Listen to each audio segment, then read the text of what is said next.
Alright, what's going on, guys? Trev back again, here to bring you another video. This one's going to be doing a Fear the Walking Dead video for today, leading up to the 11th episode for Fear the Walking Dead Season 3. In this one, first, we're going to give our thoughts on an article from comicbook.com featuring an interview with Coleman Domingo, who from Fear plays Strand.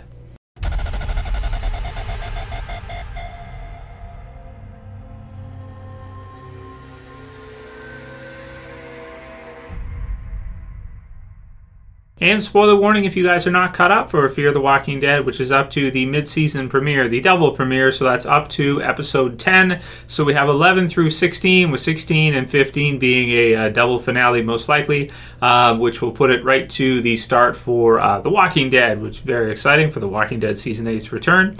So for this one, thought we would give our thoughts on this one, and I'll put the link in the description so you guys can check it out. It's from comicbook.com, featuring an interview with Coleman Domingo, who plays, like I said, Strand. So this is a pretty cool one. First, they refer to Fear the Walking Dead as the most improved show. It says if there was an award for quote-unquote most improved show, Fear the Walking Dead would unquestionably win for its 2017 run. Still, it's about to get even better. Then it goes, launching Fear the Walking Dead's third season, the series took out, now spoiler warning like I said, Travis Manawa, the character many suspected to be in a leading role for the long haul. It was the first true sign, with many to follow, of the show fully embracing the apocalypse Walking Dead fans have known for years. According to Victor Strandactor Colman Domingo, the quality of Fear the Walking Dead will continue to get even better. So first we'll give our thoughts on that, and then we'll get into his exact comments about what he does say. And this also comes from Justin Baker, sent a comment through, said, I feel like every season of Fear just keeps getting better. With Season 3 going way past 1 and 2, do you feel the same way? So, and I thought we could give our thoughts on this one. You guys can write yours in the comments below for sure, because I do want to see them, because that's kind of where it affects, like with Walking Dead, for example, when I do top 10 videos, top 5 videos, when I reference certain seasons, a lot of that is based on the feedback that you guys leave in the comments. So if you guys leave a good comment about maybe your favorite parts of Fear, which parts you didn't like, or if you think Season 3 is a lot better than the prior seasons, it really helps mold my opinion to better represent the Walking Dead community as a whole. So for Seasons 1 and 2, it's going to Season 3 now, halfway through Season 3. I can definitely say already, I think Season 3 is by far the best season of Fear. It's got some really interesting stuff in it. When you go from the beginning of the season, you've got that really unexpected death that just came out of absolutely nowhere. But I thought it's a really risky choice, but maybe a really good choice at the same time, at least to keep the show going for the rest of this season and get people to care, or to give it a chance, or to be like, oh man, I did not see that coming. That was a pretty big twist for the series. Even though Travis was personally my favorite character, I know a lot of you guys liked him a lot too as one of your favorites, it was a huge twist at the beginning of the season when they killed Travis off. And then we went from there, and it just, the show never let up. I mean, the first 8 episodes, the first half, very fast-paced, bringing in an awesome villain, which was Walker, bringing in some others as well too, Strand, the Dam, Daniel coming back. So this season has, I think, really done a really good job. They haven't had a lot of episodes this season that weren't really that great. This last week's Diviner was an okay episode. It wasn't fantastic. It might be one of the lesser ones from this season, but it wasn't terrible either. And they matched it up with Minotaur to make it a double premiere, so it really didn't feel that bad at all, right? So at least for me, it didn't. The mid-season finale I thought was awesome. Children of Wrath, and you see the head in the bag being delivered and stuff like that. It's just really done a good job of kind of making you think they're going a certain direction with it, and then kind of twisting it, taking Ophelia and making her into a villain, and then having Madison do some things that we probably wouldn't expect her to do, or we wouldn't expect the lead in a series to do, and it's just, and kind of ally herself with Walker almost over everybody at the ranch that she's actually living at. So it's definitely not a simplistic type of story where you just have kind of one angle to it, or it's very simple, like, you know, Walker and his group versus this group, and then they get into a big battle and there's a big shootout and one group wins and that's it. It was really interesting the way they've kind of handled it, and now that they've kind of combined together and the way that's going, it's smart. It's what it is. It's smart. Season 3 is very smart, I think, for Fear the Walking Dead. It's been very well done. A couple twists. The twist with Travis with the big death there, I think, was a huge twist, and then also with kind of Ophelia, Jeremiah.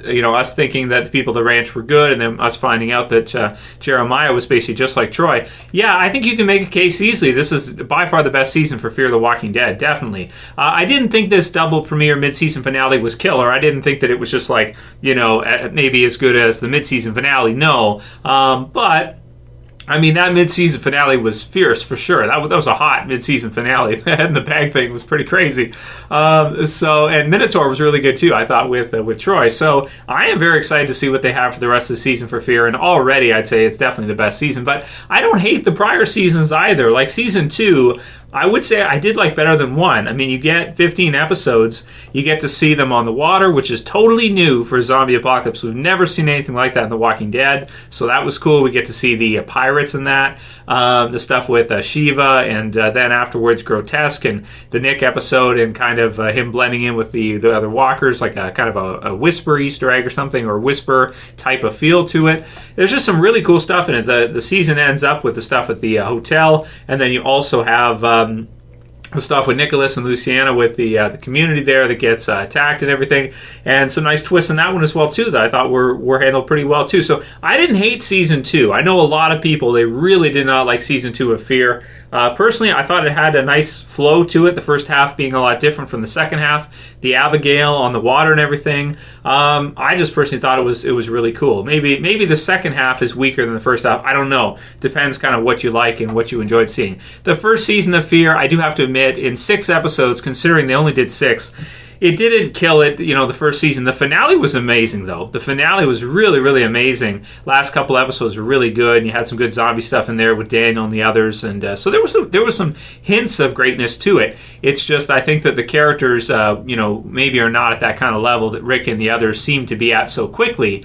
I'm not sure why that is. Maybe it's just kind of the way the story worked, or Andrew Lincoln, or Frank Darabont, the people involved with the original series. Maybe it's the fact that it was out before, so we'd seen this kind of thing before. Maybe it's the fact that the first couple episodes they started kind of before the zombie apocalypse, not like right at like waking up in it. So yeah, personally for me though, season 3 definitely has to be the best and the most improved. But when you look at the ratings, you don't see that represented in the ratings at all. I mean, literally, Fear starts out at the beginning of the series and the premiere with 10 million, goes down to 6.8 by the end of season 1. Season 2 comes back to about the same, and it just narrowly goes down, with the second half going down to 3 million at the end. And now we go from 3 this season to 2. So it's like they're doing everything they can. But it's kind of like the tide, if you want to talk water, right? The Abigail, right? The tide is going a certain way in terms of ratings and that. And, it definitely deserves more credit, I think, when you think about what they've done with this season. You just sit back and you think about the story. You think, they did a lot of things that were really unexpected in season 3 that, you could not predict. Like, you would never predict they're in the state with the series now when you start season 3 off. They've done some really interesting stuff this season, and I have enjoyed a lot of it. It's just kept me on my toes, out of my comfort zone. That you don't feel like you're comfortable, like okay, we can predict this and we're going to be right. Very unpredictable and very original. With the different groups and kind of the way it's gone, kind of the opposite to how you could see. The governor versus the prison group going, where Rick and the others mostly beat the governor, and then he kind of goes out and then he kind of comes back. This one being like, okay, let's all live in the prison together. Let's give it a try. What does that look like? And in this one, we kind of get to see that. We kind of get to see, like, what does it look like if they all try to live in the prison together? It's cool, man. Cool. So let me know where you guys are at. Rank the seasons. Just put what are your, maybe you don't agree with me. Maybe you feel like season 3 has kind of sucked and season 1 was the best or something. Leave those comments below. Let me know what you guys think about that. Coleman Domingo said, I credit showrunner Dave Erickson and his writing team. Domingo said, I credit AMC for having the patience for our show to unfold at a slower pace, actually, than The Walking Dead. So let's stop there as well, too, because I want to comment on that as well. At a slower pace than The Walking Dead. Certainly the first season, I think, is a slower pace than the original Walking Dead series. That's for certain. Season 2 of The Walking Dead with the farm and that was a little slow at parts for sure. It's hard to kind of compare, but I see what he's saying, and I get where he's going. Like, they start off before the zombie apocalypse. There's kind of a gradual, a descent into the zombie apocalypse and just madness, and then they continue on. So maybe that is true, that it has had a slower pace, but Season 3 has really picked it up for sure. Then he says, I credit truly Dave Erickson and his vision, Domingo said. I think he's such a dynamic showrunner and writer, and I think if you think Season 3 already has been awesome, the back half of the season is pretty epic. Things happen. We were all so exhausted throughout the entire shoot. We realized we're no longer making television. We're making an epic film after epic film, and that's kind of like what Jeffrey Dean Morgan said, the same kind of thing for The Walking Dead in the preview special, where he said that every week they're making like a movie. And, I do have to agree with that to a point where, like, if you look at most zombie movies, like Day of the Dead, Dawn of the Dead, an extended special of The Walking Dead or a couple episodes of The Walking Dead is pretty much the same deal. There's parts of The Walking Dead I certainly think are better than those entire movies. If you look at a couple episodes here and there, like No Way Out is probably better than any of those movies for me as a fan anyway. And it says, I think that by the time we get to Season 3, everything is amped up and we are max dead in the apocalypse, Domingo said. We have made our mistakes in Season 2. I think the audience is probably frustrated with our characters because we didn't know so much and they had the cards in their hand. Now we're finally catching up to the universe and catching up in many ways to our sister series.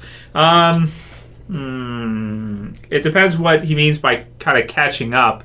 Maybe in terms of pacing and in terms of making things happen, maybe that's true, and it kind of amping things up, and that might be, yeah, you could see things that way. I suppose that is true.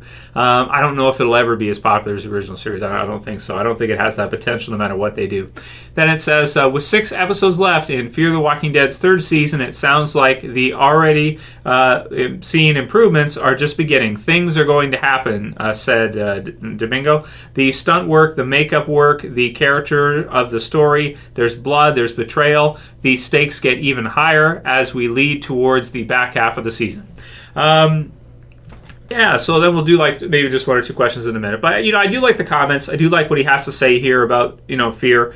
I do hope that in Season 4, because we're getting a new showrunners in Season 4 for Fear, Dave Erickson's going to be moving on. So we're going to have to see what he has next lined up, what he's going to be doing next. I heard something about Sony. So we'll see what he's got. But we'll see what kind of feel the story has in Season 4 and what that looks like.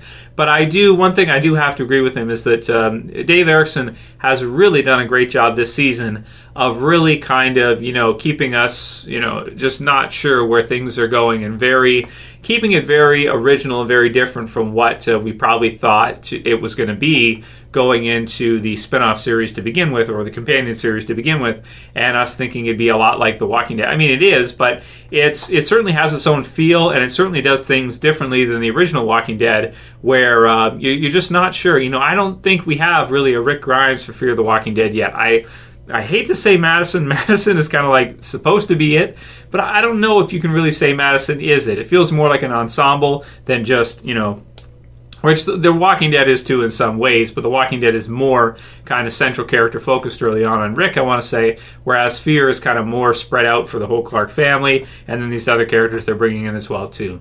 So interesting stuff. So write the comments below, let me know what you guys think. Let's just do one last one from Susan Parker, who says, hey Trev, what do you think about gold being a viable currency? The mafia lady was willing to take it in exchange for a lot of water, and then it was used to pay off Strand's debts. It's valuable to the United States, but in an apocalypse, I'd imagine it wouldn't have any value. It's just metal. It only has the value we assign to it. In an apocalypse, the most valuable things are your resources, so your food, water, shelter, weapons, protection. Do you think gold is still valued because people are still holding out hope that things will go back to normal? I mean, it's a great question from Susan. What happens is basically gold is like a measure of instability in our regular markets. So generally, if stocks plummet, gold shoots up. Like they're kind of, is it inversely or negatively correlated? Like if stocks go down, the economy tanks, gold becomes worth even more. So the amount of gold that he had,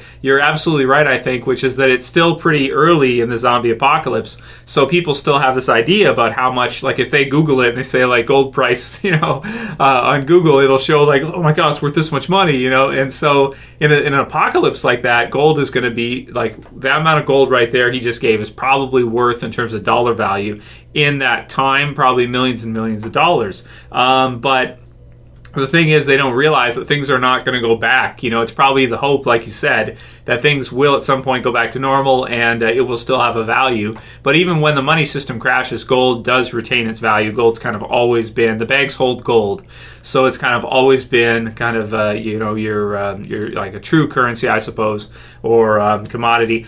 So, but you're absolutely right. As things get worse and worse, because we already know this, right? They don't know that this time, so we can't fault them for trading for that. But really, since things are basically never going to go back, you're right. It doesn't hold basically any true value. It doesn't do anything for you. That water is worth a lot more to people in terms of survival and lives in a zombie apocalypse than gold is. Same with weapons, same with shelter and territory. Things like this are going to be worth a lot more. It's just not. It's not going to do anything for you.